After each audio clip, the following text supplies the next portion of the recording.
Hi, Eunice. Sabi sa akin ng yaya mo nandito ka daw.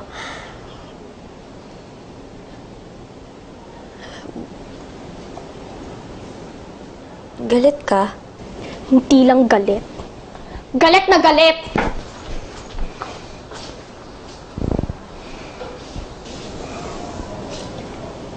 Sorry, ha? Bakit ka nga pala nandito? Nagsara na ba kayo? Kasasara lang. Hindi na kita nahabol kanina kasi nakaalis ka na eh. Gusto ko lang sana magpasalamat sa'yo ng personal dun sa pag-invite mo sa akin sa bazaar.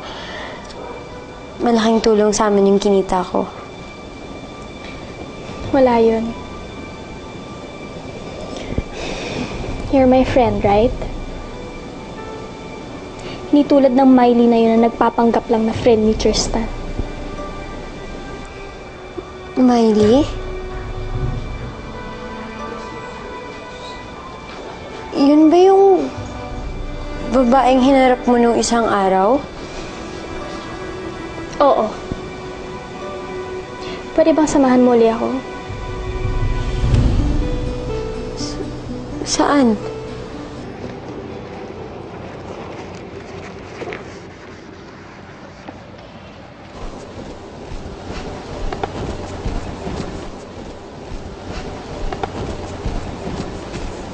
Talagang nagsubo ka pa kay Tristan, ha? Alam mo bang trespassing ka dito, ha? Hindi pa ako nakakapasok sa gate mo. Ano, sumbungera ka eh. Eh ano naman? I just told Tristan the truth. Hindi ka lang pala sumbungera eh. Sinungaling ka pa! Bakit? Totoo naman na nilalandi mo si Tristan, di ba? Eh ano naman ngayon? Bakit? Mag-asawa na ba kayong dalawa, ha? See? E di inamin mo rin pala. Gaga pala to kay eh, ha? Eh? Ha? Ano mo ikaw? Yan ang dami! Malay mo ganda! Malay mo ganda! Ano yun eh?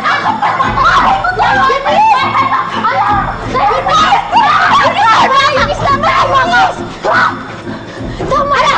Ha? Kapal mo, bahay ko to! Eunice, tama na. Halika na. Ha? Ha? Ano? Magsusumbong ka pa? Ha? Huwag ka? Eunice! Ano?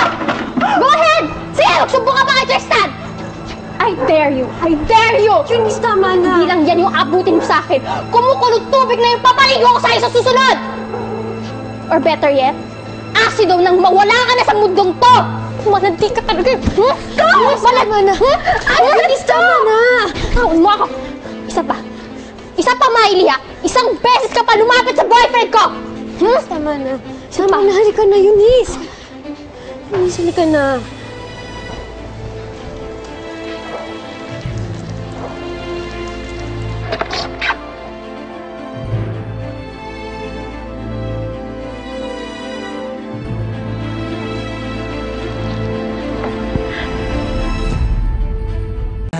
Eunice, wag ka sana magalit ha.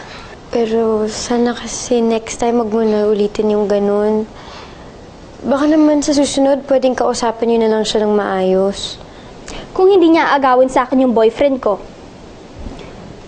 Alam mo, yan ang napapala ng kahit sino man ang gustong kumuha sa Tristan ko.